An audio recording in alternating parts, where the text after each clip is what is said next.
Long time no see. Wanted to give you an update on why I am considering selling my Bambu Lab A1 printer.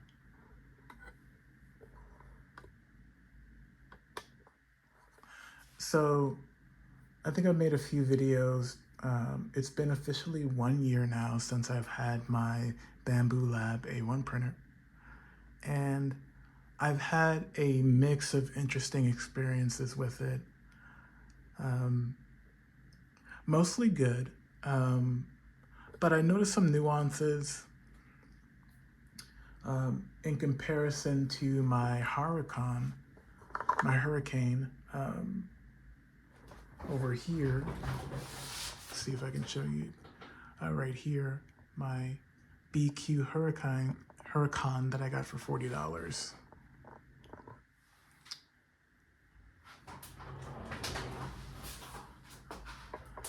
But back to this right here. Essentially, the core reason why I bought this was, one, I wanted to be able to print in multicolor, which is such a desirable feature when you're looking at a lot of these different builds and STL files. And what I also wanted to do too was tap into that ecosystem of MakerWorld and that Bambu Lab had set up with their marketplace of items that you can easily download with their app. One thing that I loved about it was that you could just easily check your phone and you could just sync and even print files from storage, like checking here. I don't know if we can zoom in here. I don't know if we can zoom in there. But let's see, recently I printed the Golden Snitch from Harry Potter. Quite a few things, you know.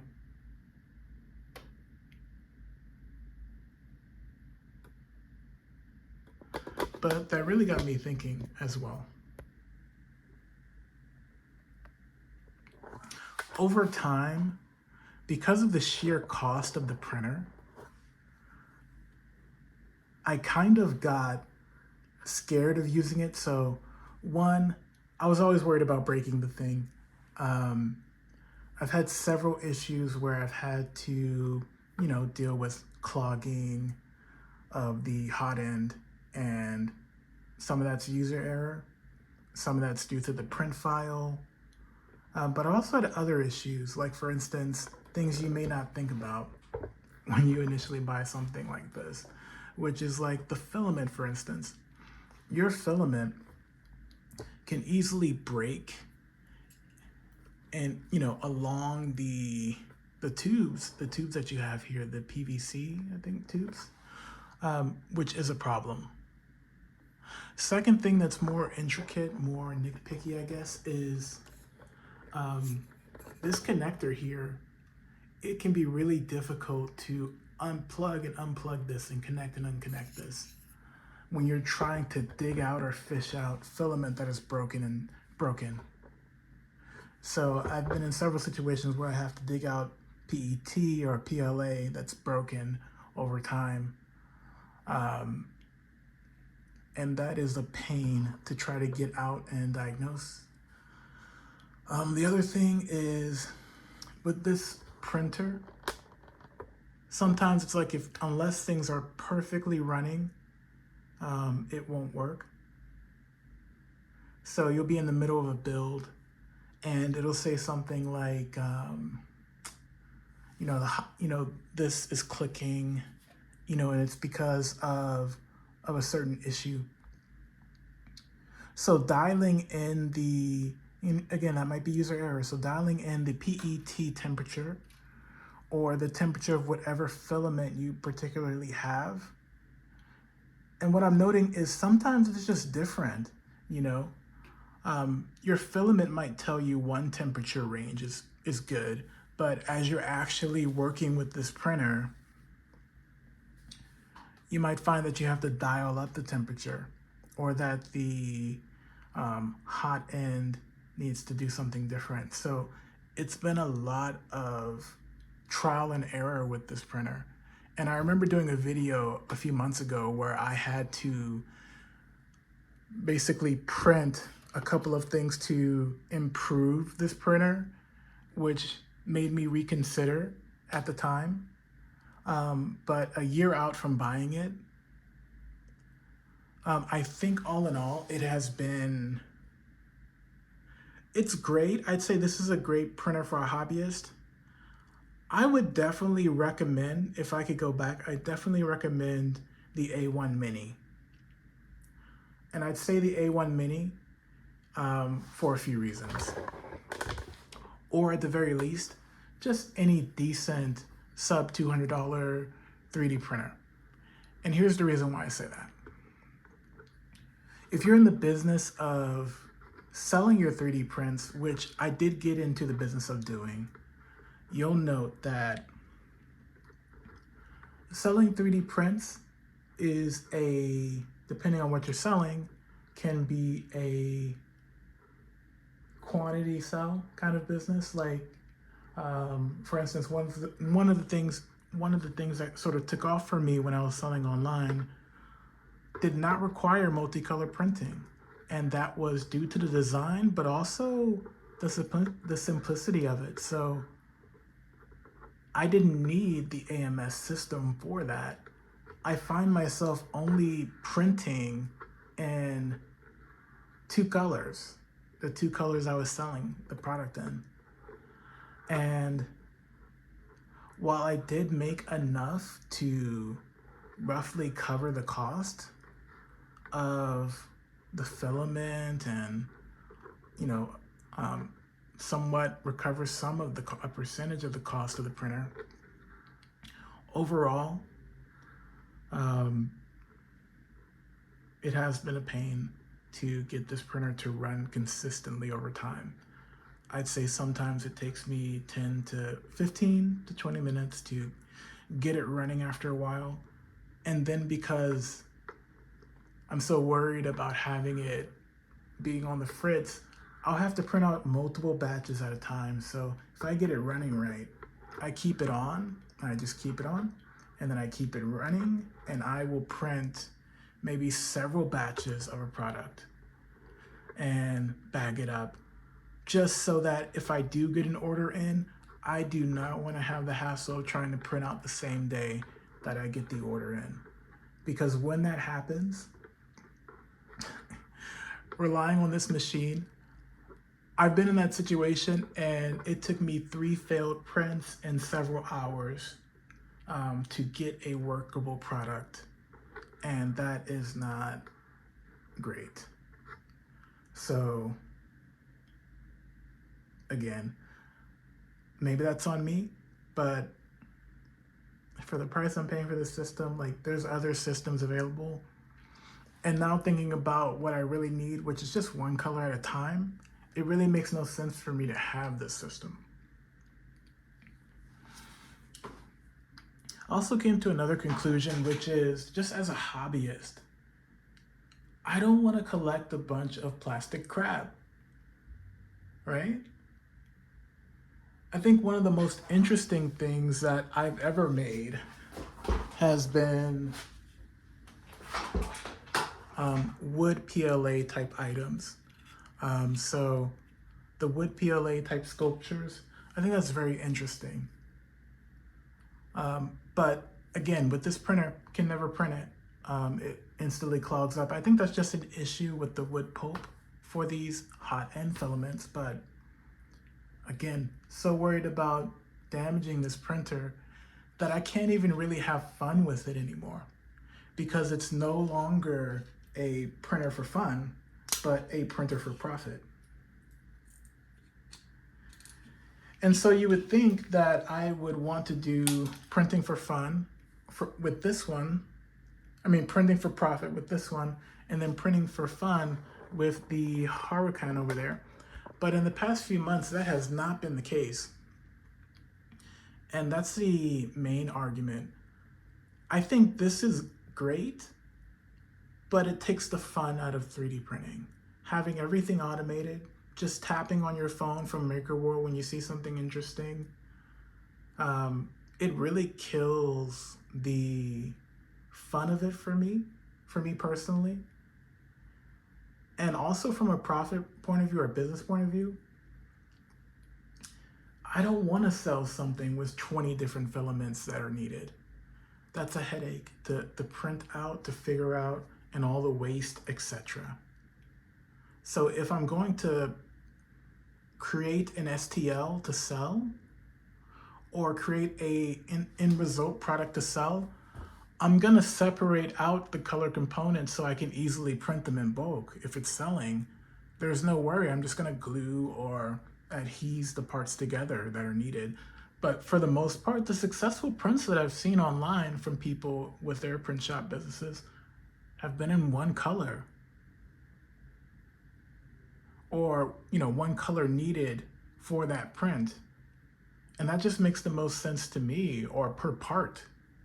So AMS doesn't really make sense, for my use case, but I think it's the case for like 80% of most print shop businesses.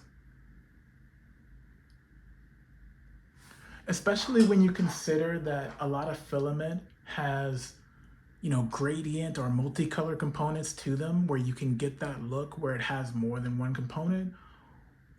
And then you mix in things like fuzzy skin and other layering techniques.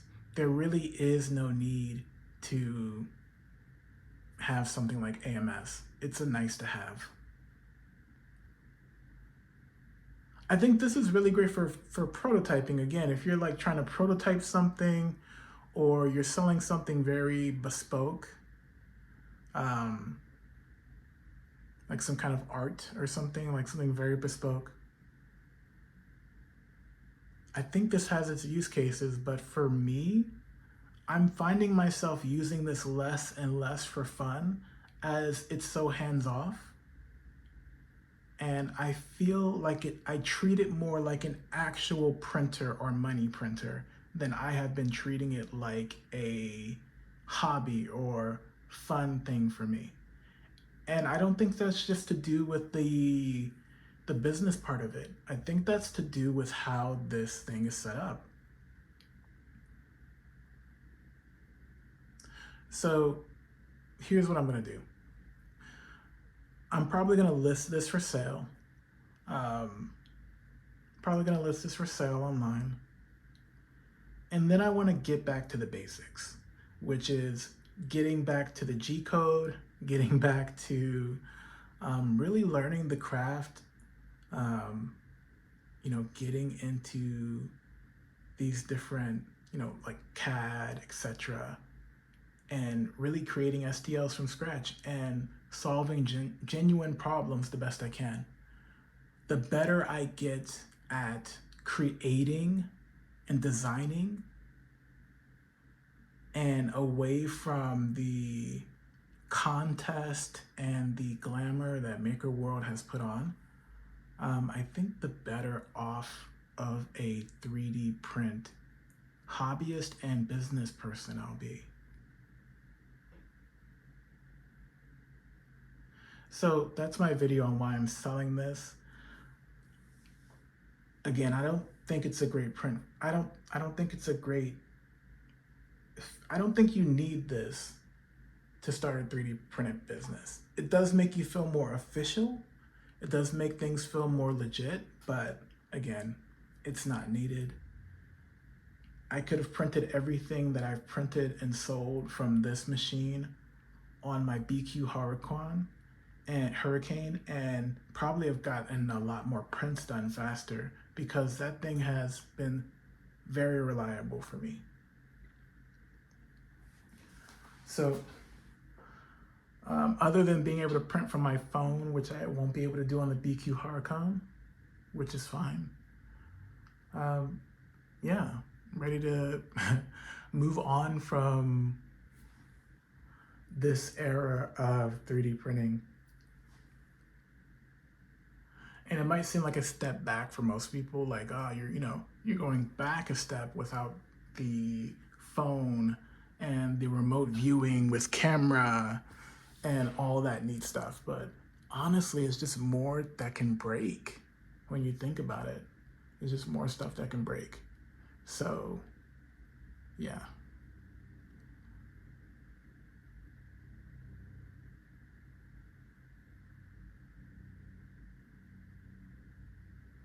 Some of my favorite builds from even this machine, um, for instance, like this Ichigo Sword Bankai blade, or is this the Bankai blade?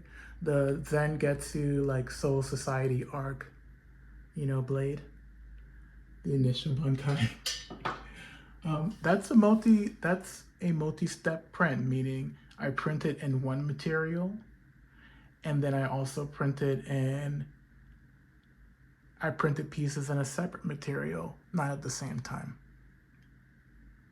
And there have been only a few use cases where AMS has come in handy, and I'd say maybe that's 5% of all the prints I've made. I've needed AMS. And it has not really improved what I wanted to print. It has not really done much at all.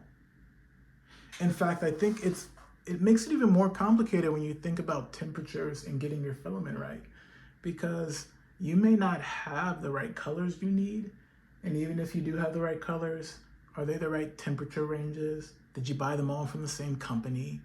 Did you buy them all at the same type of quality? So these are things I hadn't considered before. So I might have PLA that has a different temperature range than the other PLA.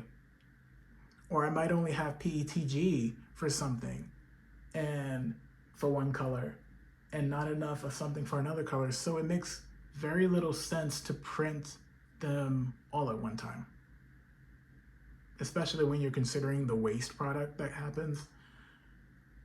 It just makes sense to design things yourself or edit the STL files that you're getting to better suit non-AMS creation, or get into painting. But yeah, that's been a long rant.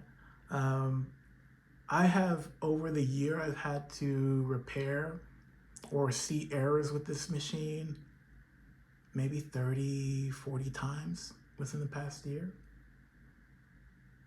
And I'm not a prolific printer. As you may have noticed, I stopped printing a lot of stuff after I started selling items, and I didn't even mention much of what I was selling. But after I started selling items, I didn't start printing much anymore because of all of the headache that it takes to fix and get this system stable enough to print. It took the fun out of it for me, to be honest.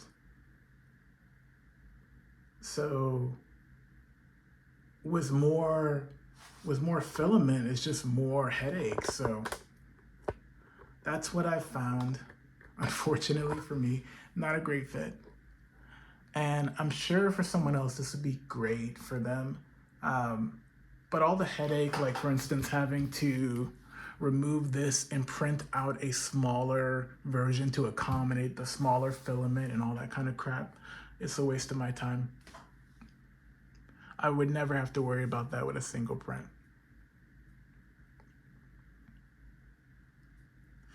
And maybe for some people, just having that Bambu Lab A1 or A1 Mini without the AMS would solve half of these problems.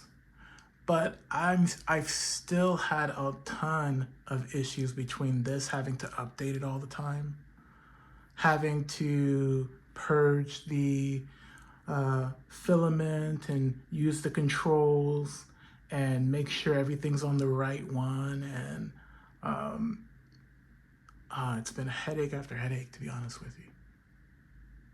So no, I wouldn't use this again. I'm kind of reluctant to use any more AMS style products in the future.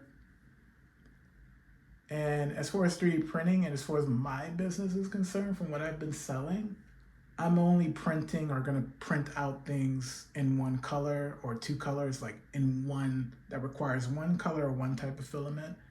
And if it needs to be multicolored, it's gonna be component based where I can swap in and out.